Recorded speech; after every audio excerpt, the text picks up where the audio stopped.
Lorna Shattuck in the newsroom. Some call it a turning point in Syria's 14-month-old uprising. 108 killed in Hula, a small group of farming villages northwest of the central Syrian city of Homs. Most of those killed in the night of Friday to Saturday at close range, according to the UN's Human Rights Commissioner. They include 34 women, 49 children, after a UN Security Council condemnation backed even by Russia, Damascus' strongest ally in the region. The pressure has now increased this Tuesday a further notch. Ladies and gentlemen, Australians have seen the bodies in Hula and they're appalled. Australia, the first of a dozen nations this Tuesday to either expel or ban Syrian ambassadors from their territory. The others include the likes of France, Germany, the UK, and the US. Among those who've expressed outrage, international mediator Kofi Annan. This Tuesday in Damascus, though, Bashar al-Assad telling the former UN Secretary General that the success of his six-point peace plan depends on the, quote, end of terrorism, throwing down the gauntlet to Syria's armed opposition. What sparked this bloodbath, and what are its consequences? Today in the France 24 debate, we're going to be looking at what happens after the Hula massacre. And with us to talk about it, Vincent Floriani of the French Foreign Affairs Ministry. Thank you for being with us. Monzer Makous of the Syrian National Council joins us. He's based here in Paris. Dutch member of the European Parliament, Marietta Schaake, is in Brussels. Thank you for being with us again in the France 24 debate. And also with us, Anton Kozlov, who teaches international relations at the American Graduate School of Paris. The France 24 debate, where you can join the conversation on Facebook and on Twitter. You can find us at François F24. Vincent Floriani, I guess I'll begin with you. Expelling the ambassador, is it a symbolic measure? What will be the impact of this decision? It's a political gesture. I mean, we are telling Syria that considering the killing that just occurred in Hula, considering 40 months of killing their own population, we can no longer have relations at the level of ambassador. And it's not only France. I mean, we're acting in coordination with many partners. So it's a pressure, more pressure building up against the Syrian regime, telling them you have to change. And does that mean the embassy is closed? How does it work? No, it's not the end severance of the diplomatic relations, just saying we don't want to have relations with you at the level of ambassador. So the idea is to increase it a notch. Now, is this to apply pressure on Damascus, or is it to apply pressure on Moscow and to China to come on board at the UN Security Council? It's to increase pressure on Damascus, on the regime. Regarding Russia and China, I mean, they adopted the statement at the UN Security Council in New York a few days back. So they are on board, condemning the regime, condemning the killing in Hula.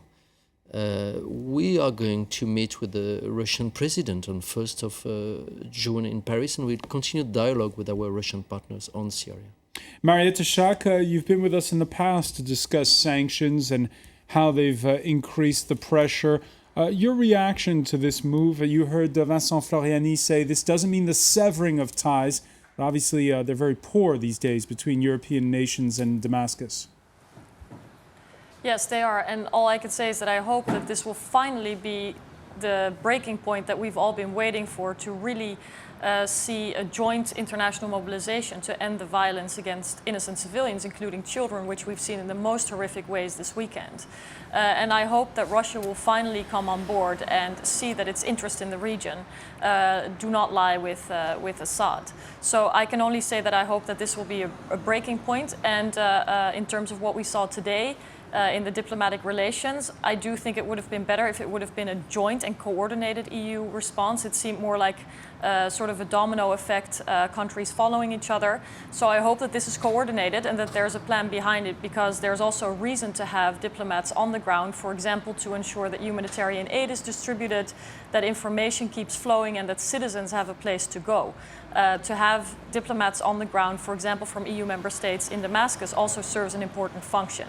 So I think it sends an important signal. I wish it was coordinated, and I do think the international community now has once again a real opportunity, and also Russia and China have a real responsibility to once and for all stop this horrific violence against innocent citizens. Vincent Florani, would it have been better if all those EU nations that signed on today, they weren't all EU nations, by the way, in the ones we've mentioned, would it have been better if they'd all done it at the same time? Most of them, I mean, the idea also is to act quickly. 2 days after the massacre in Hula, you see most European countries expelling the Syrian ambassador. So we act quickly. I mean, you have always to balance between, having everybody on board and efficiency. So I think this was rather efficient. Anton Kozlov, you've heard Vincent Florani describe the aim of this, to up the pressure on Damascus. Will that aim be reached? Is this an effective move? Well, I think it remains to be seen. I frankly don't think so, because we are witnessing a civil war in Syria, and the massacre of Hula. First of all, I'd like to say that the UN Security Council condemned the massacre. It did not put the blame squarely on Assad's regime. I think this is important to keep in mind. Second of all, it remains to really find out who perpetrated that massacre, because we do have all sorts of evidence pointing in different directions. So I think it is we are in a very dangerous situation in Syria, because the country is sliding more and more towards civil war, and unfortunately we see some countries, particularly the Gulf monarchies, arming the opposition and funding the opposition. So instead of finding some kind of compromise, I think the situation is getting more and more out of control. All right, so you're saying it's a double standard. By the way, it's more than just kicking diplomats out. In some cases, it's also about stopping dignitaries from coming in. The UK Foreign Secretary asked about who'd be barred from attending the upcoming London Olympics.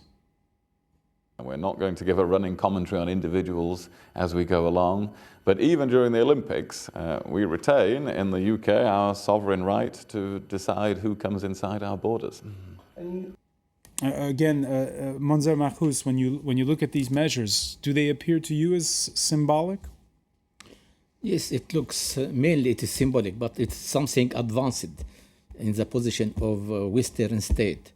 This is some kind of accumulation of the situation, because I suggest nobody in the West believes that the Kofi Annan, let us say, initiative will give anything at all, because the essence of this initiative was totally disrupted by the Russian modification. The basic French resolution, which was suggested, it was very well, but Russian modification has made that this initiative will do nothing, because before we go into the specifics of the Annan plan, can I just get you to react to what Marietta Sciacca said? She regretted that not all the European nations made the announcement at the same time. I know that you coordinate for the European Union inside the Syrian National Council. Your thoughts also on the fact that countries such as Sweden and Turkey did not expel ambassadors in their countries. Your thoughts on that? Well, this is a particular situation as related to Turkey. You know, there is a specific situation of Turkey towards Syria. But Sweden also, there is also a specific. All Scandinavian countries, they are some kind of independence. But I suggest that other countries will follow the already announced European countries. It is not important at all. The importance is that does the international community will act some kind more seriously towards the Syrian crisis? This is the question. I don't believe that there should be something critical in the near future. Probably we have to wait until November, until the American election, because it is not a secret that there is some kind of Israeli veto, and Mr. Obama is not able to do anything until the election in the United States. So there's some kind of gap of time which should be, let us say, taken into consideration until November. There should be after the massacre which we had in Kola and yesterday in Hama. This is the third very big massacre, beginning from Baba Omar and then Karm Zaytun and today in Hawla and Hama. This is kind of accumulation, and I suggest that Western states have to do something more advanced, probably sanctions, or they will do anyway not to go against the Syrian regime in some kind of war measures. Let's talk about the timeline of the way things have unfolded. It's been more than 14 months now since the uprising began. We saw with the situation in Libya, almost at the outset, there were defections on the part of high-ranking diplomats, on the part of politicians. We haven't seen very much of that. There's been a little bit, but very little on the part of the Syrian regime. Does that suggest the Syrian regime is still very strong? Well, there have been some defections.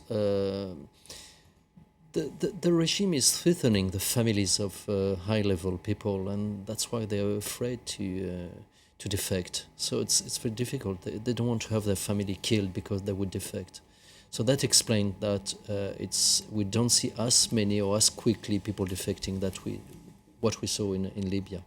Marietta Shaka, do you agree?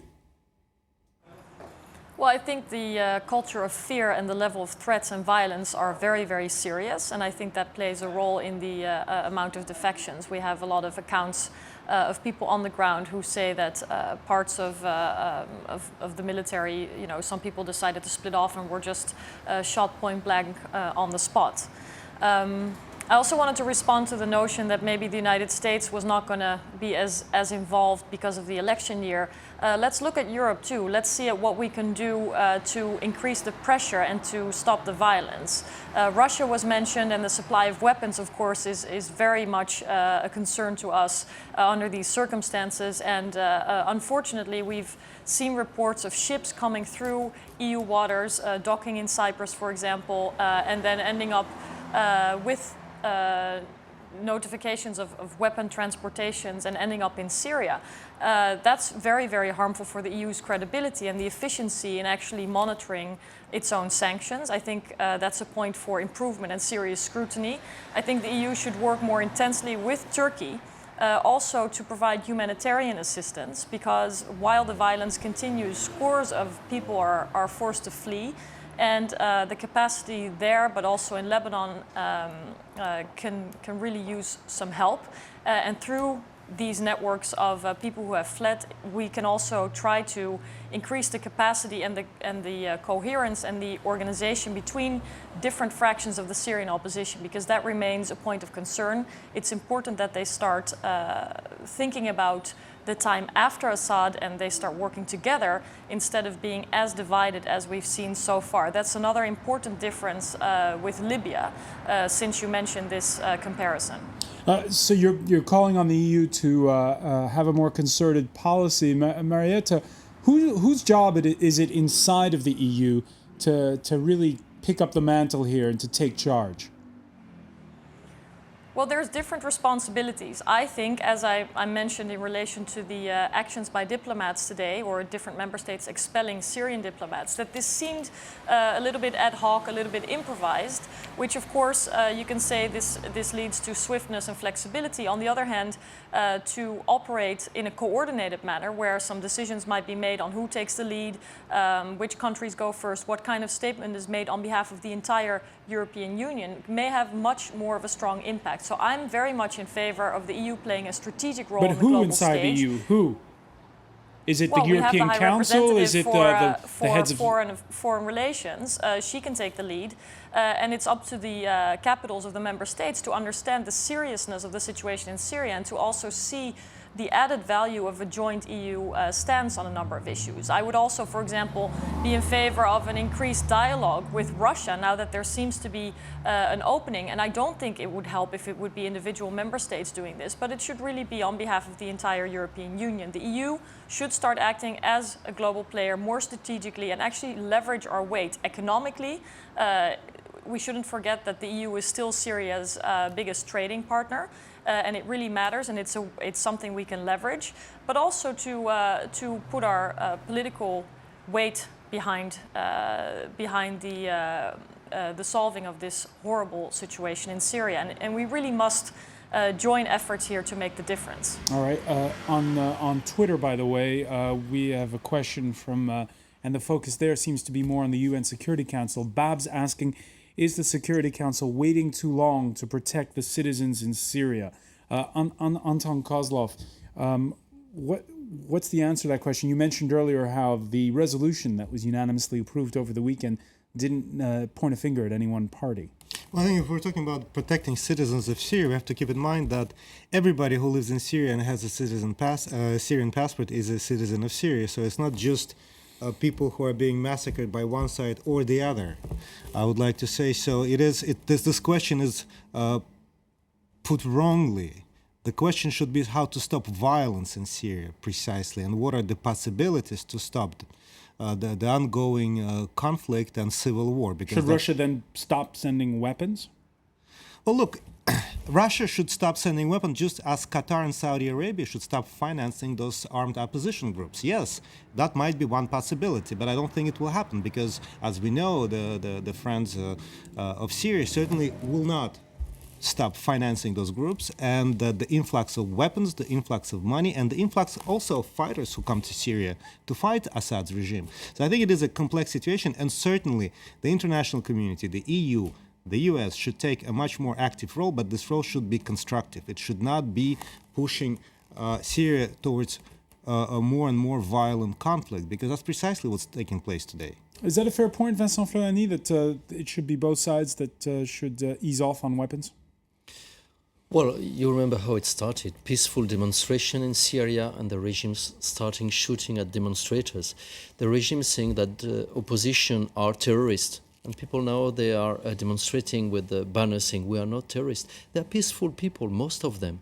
It's because of these killings that some people came through the borders. And do you find yourself outflanked at times by the likes of Qatar and Saudi Arabia supplying weapons?